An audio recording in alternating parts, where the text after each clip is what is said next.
कभी ऐसा हुआ है कि नींद से जागे और सोचा हो, यार ये क्या सपना था, इसका मतलब क्या था? हम सब सपने देखते हैं, है ना? पर ये हमारे दिमाग की सबसे मिस्टीरियस, सबसे पहेली जैसी चीजों में से एक है। तो चलिए आज इसी पहेली को सुलझाने की कोशिश करते हैं। और ये एक ऐसा एक्सपीरियंस है जो यूनिवर्सल है, हम सबके साथ होता है। लेकिन हर किसी के लिए इसका मतलब बिल्कुल अलग होता है। मतलब सवाल तो यही है कि आखिर सोते हुए हमारा दिमाग ये इतनी अजीब और कभी-कभी तो इतनी कमाल की दुनिया बनाता कैसे है और क्यों बनाता है। यही तो वो सवाल है जिसने सदियों से मतलब वैज्ञानिकों से लेकर दार्शनिकों तक और हम सबको सोचने पर मजबूर किया है। तो चलिए साइंस की मदद से इसके जवाब ढूंढने निकलते हैं। अब देखिए, ये समझने के लिए कि हम सपने क्यों देखते हैं, सबसे पहले ये जानना जरूरी है कि हम सपने कब देखते हैं। और इसका जो राज है ना, वो हमारी नींद के साइकिल में मतलब स्लीप साइकिल में छिपा है। तो अगर सीधे सीधे शब्दों में कहें तो सपना क्या है? ये नींद में देखा गया एक सिनेमा है ना? कभी ये कॉमेडी हो सकती है, कभी हॉरर, या फिर कभी-कभी तो बिल्कुल साधारण सी फिल्म।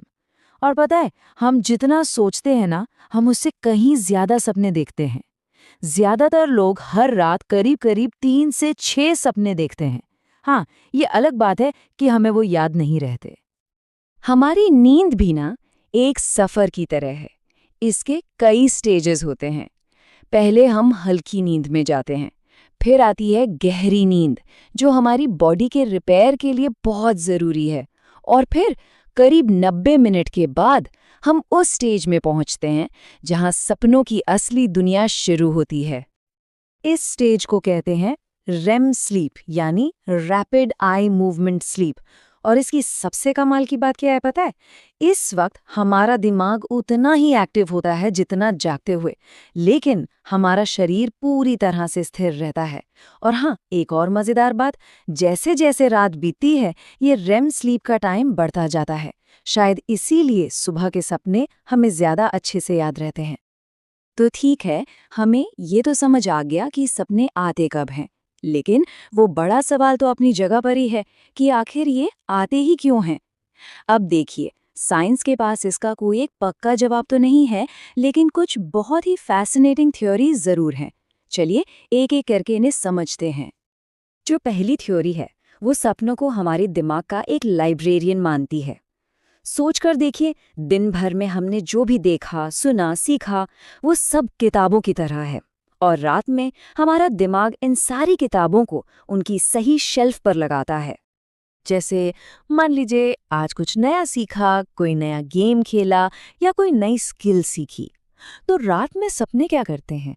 वो हमारे दिमाग को उस इन्फॉर्मेशन को प्रोसेस करने में और उसे लॉन्ग टर्म मेमोरी में मतलब पक्की वाली याददाश्त में स्टोर करने में मदद करते हैं। कई स्टडीज में ये बात सामने आई है कि कुछ सीखने के बाद जो लोग अच्छी नींद लेते हैं वो बेहतर परफॉर्म करते हैं। अब आती है दूसरी थियरी। इसके हिसाब से सपने हमारे पर्सनल रात के थेरेपिस्ट की तरह हैं, जो हमें हमारी फीलिंग से डील करने में, उनसे निपटने में मदद करते हैं। मतलब ये थ्योरी कहती है कि सपने हमें एक सेफ स्पेस देते हैं। किस चीज़ के लिए? हमारी स्ट्रेस को, किसी बुरे एक्सपीरियंस को, या उन फीलिंग्स को प्रोसेस करने के लिए जिनसे हम दिन में जूझ रहे होते हैं। ये एक तरह का इमोशनल रीसेट बटन है जो हर रात प्रेस होता है। चलिए अब आते हैं उस थ्योरी पर जो शायद आर्टिस्ट और साइंटिस्ट की फेवरेट होगी। ये कहती है कि सपने क्रिएटिविटी और प्रॉब्लम सॉल्विंग का एक खजाना हो सकते हैं। होता क्या है ना कि सोते वक्त हमारा दिमाग लॉजिक के बंधनों से आज़ाद होता है, तो वो ऐसे ऐसे आइडियाज़ को जोड़ सकता है जिन्हें हम जागते हुए कभी सोच भी नहीं सकते। और शायद इसीलिए कभी-कभी हमें किसी ऐसी प्रॉब्लम का सल्यूशन सपने में मिल जाता है जिस पर हम दिन भर से सिर खपा रहे थे। इसका एक बहुत ही फेमस एग्जाम्पल है। कहते हैं कि पॉल मैकार्टनी को उनके मशहूर गाने येस्टरडे की धुन एक सपने में सुनाई दी थी। ये बिल्कुल परफेक्ट उदाहरण है इस बात का कि सपने कैसे हमारी क्रिएटिविटी को जगा सकते हैं। हमारी अगली थ्योरी आती है एवोल्यूशनरी पॉइंट ऑफ व्यू से, और ये क्या कहती है कि सपने असल में हमें जिंदा रहने की प्रैक्टिस करवाते हैं। इस थ्रेट सिमुलेशन थ्योरी के हिसाब से सपने एक तरह के वर्चुअल रियलिटी ट्रेनिंग ग्राउंड है। जैसे ऊंचाई से गिरने का सपना या कोई जानवर पीछे पड़ गया है, ऐसा सपना। ये थ्योरी मानती है कि ऐसे सपने हमारे दिमाग को असल दुनिया के खतरों के लिए प्रिपेयर कर रहे हैं।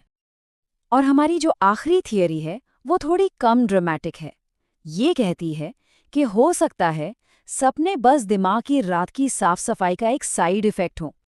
मतलब इस आइडिया के हिसाब से जब हमारा दिमाग रात में फालतू इन्फॉर्मेशन को डिलीट करता है और ज़रूरी कनेक्शंस को और मजबूत बनाता है, तो इस पूरे प्रोसेस में जो ब्रेन एक्टिविटी होती है, बस वही हमारे सपने हैं। ये बिल्कुल वैसा है जैसे अगले दिन के लिए दिमाग को तैयार किया जा रहा हो। तो फिर फैसला क्या है? कौन सी थियरी सही है? सच तो ये है कि शायद ये सभी अपनी अपनी जगह सही हैं। सपने एक बहुत ही कॉम्प्लेक्स प्रोसेस हैं। हो सकता है वो एक साथ कई काम करते हों, हमारी यादों को सहेजने से लेकर हमारी फीलिंग्स को बैलेंस करने और हमें क्रिएटिव बनाने तक। अच्छा, थ्योरीज की दुनिया से जरा बाहर निकलते हैं। अब बात करते हैं सपनों से जुड़े कुछ ऐसे सरप्राइजिंग फैक्ट्स की जो इस टॉपिक को और भी ज्यादा इंटरेस्टिंग बना देते हैं। कभी ऐसा हुआ है ना कि कोई बहुत ही कमाल का सपना देखा, जागे और कुछ ही मिनटों में सब गायब, जैसे हवा में उड़ गया हो? तो इसमें कोई अकेला नहीं है। हम सब जागने के सिर्फ 10 मिनट के अंदर अंदर अपने सपनों का 90% हिस्सा भूल जाते हैं। और कुछ मजेदार बातें, जो लोग जन्म से देख नहीं सकते वो भी सपने देखते हैं। बस उनके सपने तस्वीरों के नहीं बल्कि आवाज, टच और फीलिंग्स के होते हैं। और हाँ, ल्यूसिड ड्रीमिंग के बारे में सुना है? ये वो होता है जब सपने के अंदर ही पता चल जाता है कि अरे ये तो सपना है, और कभी-कभी तो लोग उसे कंट्रोल भी कर पाते हैं। तो आखिर में बस यही कह सकते हैं कि सपने हमारे दिमाग का वो फाइनल फ्रंटियर है जिसे साइंस आज भी पूरी तरह से डिकोड नहीं कर पाया है। वो हमें हर रात याद दिलाते हैं कि हमारा मन कितना कॉम्प्लेक्स और कितना अद्भुत है। तो अगली बार जब किसी अजीब से सपने से नींद खुले, तो उसे बस एक कहानी समझकर भूल मत जाइएगा।